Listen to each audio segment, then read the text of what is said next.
My fellow Americans, I need you to understand something critical. The most dangerous financial threat facing Americans aged over 50s in 2026 is not malware, not hackers breaking into banks, and not someone physically stealing your phone. It is your phone's default settings. Right now, millions of Americans are unknowingly carrying devices that are configured to cooperate with scammers, not protect you from them. These phones were designed for convenience, speed, and connectivity, not for defending life savings, retirement accounts, or family stability. According to federal data, phone-based fraud accounted for over $12.5 billion in losses in 2024. In 2025, U.S. seniors alone reported $4.9 billion stolen, making them the most targeted and most profitable demographic. In 2026, that number is accelerating sharply, not because people are becoming careless, but because scammers no longer need technical skill. They no longer need you to click a link. They no longer need your password. They no longer need to hack anything. They only need you to answer. Modern phone scams are built around one simple truth. If your phone rings, your defenses are already partially lowered. Your device automatically accepts the call, displays information it cannot verify, and creates a sense of legitimacy before you have made a single decision. Scammers exploit that moment. They sound professional. They sound calm. They sound authoritative, and once engagement begins, control shifts rapidly away from you. The consequence of misunderstanding this reality is severe. A single call can lead to frozen accounts, unauthorized transfers, compromised benefits, and months or years of recovery. More importantly, it can threaten your independence and place an emotional and financial burden on your family. If this briefing helps protect your independence and your family's future, press like and subscribe to Jack Secure. This mission only works if the information reaches people before the scammers do. Now, let's examine the mechanics. I want you to understand the logic. Modern phones are engineered for convenience, not for financial protection. Manufacturers design these devices under two assumptions: that most callers are legitimate and that users are technologically confident enough to recognize danger when it appears. In 2026, both assumptions are wrong. Scammers understand the phone ecosystem better than most consumers. They study how operating systems handle calls, how caller ID is displayed, how voicemail is accessed, and how trust is formed in the first 3 seconds of interaction. Most phones, by default, automatically accept calls from unknown numbers without restriction, display caller ID information that cannot be verified, allow call recording or call monitoring permissions when prompted, enable voicemail access with minimal authentication. These are not flaws in the phone. They are design choices made for ease of use. Criminals build entire attack chains around these defaults. The first call is not the scam, it is the probe. Scammers test whether the number is active, whether a human answers, how long the call lasts, and how the person responds. That data is logged, scored, and often shared across networks. Once validated, the number becomes a target. The second or third call is where impersonation begins. Bank officials, Medicare representatives, or security departments, often using information gathered from the initial interaction. By the time financial pressure is applied, the victim is already psychologically engaged. The phone's design has done the early work for the criminal. The consequence of leaving default settings unchanged is simple and serious. You are reachable, traceable, and psychologically exposed. Reachable means they can contact you repeatedly. Traceable means your responses help refine the attack. Psychologically exposed means trust is formed before verification begins. This is not about fear. This is not about paranoia. This is about configuration. In 2026, financial security begins before the call is answered.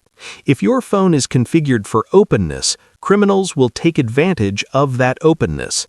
Understanding this shift is essential because once the call starts, the advantage often no longer belongs to you. Let's analyze the first dangerous setting. Most phones by default allow any unknown number to ring through normally. The phone does not ask whether the caller is verified. It does not assess intent. It simply delivers the call directly to you. On the surface, this seems harmless. In earlier years, it usually was. In 2026, it is not. Criminal organizations now use AI-driven call systems designed to test human behavior at scale. These systems do not start by stealing money. They start by collecting signals. When an unknown number calls your phone, scammers use artificial intelligence to measure whether the call is answered, how quickly it is answered, whether a human voice responds, how long the interaction lasts. This process is known as engagement testing. If you answer, even briefly, the system records that your number is active, monitored, and responsive. A simple hello is enough. At that moment, your number is no longer random data. It becomes validated. Once validated, your number is flagged. AI systems then categorize numbers based on age indicators, speech patterns, and response behavior. Seniors are often identified as high-value targets, not because of vulnerability, but because they are more likely to have stable assets, retirement accounts, and predictable financial routines. Validation leads to escalation. That escalation looks like this: increased call frequency, more convincing impersonation scripts, use of local area codes and trusted institution names, gradual pressure rather than obvious threats. Each subsequent call becomes more refined, more confident, and more dangerous. The financial pressure increases because the scammer now knows they are not wasting time. This is why many victims report that the calls didn't stop or that the scam felt more real each time. That perception is accurate. The system adapts to you.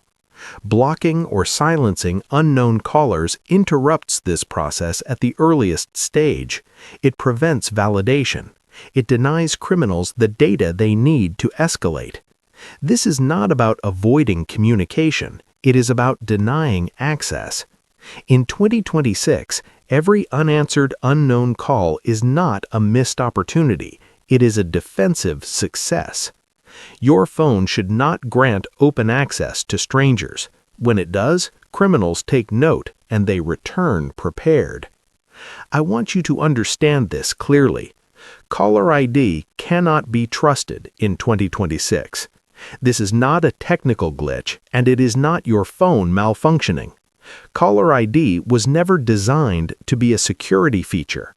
It was designed as a convenience feature, meant to display whatever information the calling network provides. Scammers now routinely spoof banks, Medicare, Social Security, local area codes, law enforcement offices. Your phone is not broken. It is doing exactly what it was designed to do: display information it cannot independently verify. Criminals exploit this blind spot with precision. Using inexpensive software and international call routing services, scammers can make a call appear to originate from almost any organization or geographic area. In 2026, this includes matching real customer service numbers, local exchanges, and even internal department labels. The purpose of spoofing is not deception alone, it is confidence engineering. When you see a familiar name or a local number, your brain relaxes, suspicion drops, verification is delayed. That brief window, often just a few seconds, is all scammers need to establish authority. Once authority is established, the conversation shifts. The caller becomes the problem solver. You become the person who needs to cooperate. This is how confidence turns into compliance. The consequence of trusting caller ID is not simply being fooled, it is being psychologically positioned to act against your own interests. Victims often report that the call felt legitimate or that they didn't question it at first. That reaction is not accidental, it is engineered. Caller ID creates a false sense of safety, and false safety leads to relaxed decision-making under pressure. This is why caller ID should be treated as decoration, not verification. It may look official, it may sound local, it may display a trusted name. None of that confirms who is actually on the other end of the line. In 2026, verification must be intentional and independent. If a call is real, it can be confirmed after you hang up. If it cannot, it was never trustworthy to begin with. Trusting caller ID gives criminals a head start. Removing that trust takes that advantage away. This is one of the least understood risks in modern phone security. Most people think of voicemail as a passive feature, a place where messages are left when a call is missed. In 2026, that assumption is no longer accurate. Your voicemail greeting is often recorded in your real, natural voice, stored on carrier systems with limited encryption, accessible through weak or default authentication. Criminals are fully aware of this. In 2026, scammers actively harvest voicemail recordings and use them as raw material for AI voice cloning. These systems do not require long recordings. A short greeting is often enough to capture tone, pacing, and vocal characteristics. This is how hearing a familiar voice scams work. Once a voice is cloned, it can be deployed strategically. Criminals use it to impersonate family members in urgent situations, bank customers during verification calls, and account holders authorizing transactions. This is not science fiction, it is an operational tactic. The consequence is severe. Family impersonation scams exploit emotional bonds. A familiar voice triggers trust and urgency, causing people to act quickly and bypass verification. Victims often comply because the request sounds personal and believable. Voice cloning also enables bank verification bypass. Some institutions still use voice-based security checks. A cloned voice can pass these systems long enough to initiate damage. Perhaps most dangerous is emotional manipulation at scale.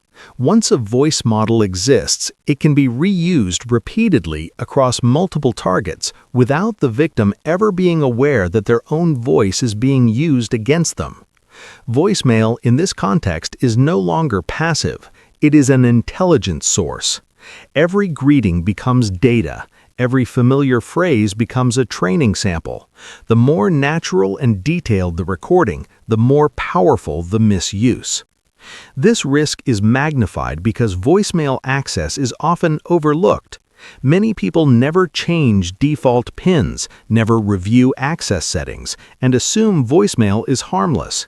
In 2026, that assumption carries real financial and emotional consequences. Understanding voicemail as a data source, not a convenience, changes how it must be treated. What once felt personal and harmless is now part of the attack surface. Protecting your voice is no longer optional. I want you to reflect on this carefully. Most victims of financial phone fraud did not lose money because they were reckless, careless, or uninformed. They lost it because systems were stacked against them and because the threat environment changed faster than the protections around them. In 2026, financial fraud is no longer a single mistake, it is a chain reaction. One missed setting, one unchecked default, can open the door to a series of escalating events. A validated phone number leads to targeted calls. A trusted caller ID leads to engagement. A familiar voice leads to emotional compliance. Each step builds on the previous one. What begins as a technical oversight becomes a personal crisis. The consequences are not limited to dollars lost. A single successful scam can result in loss of retirement savings built over decades, loss of confidence in managing personal finances, dependence on children or relatives for financial decisions, lengthy and exhausting recovery battles with banks, government agencies, and credit institutions. If this briefing helped you protect what you've built, subscribe to Jack Secure. This channel exists for one reason: to defend Americans through knowledge, clarity, and preparation. Stay alert, stay configured, stay secure.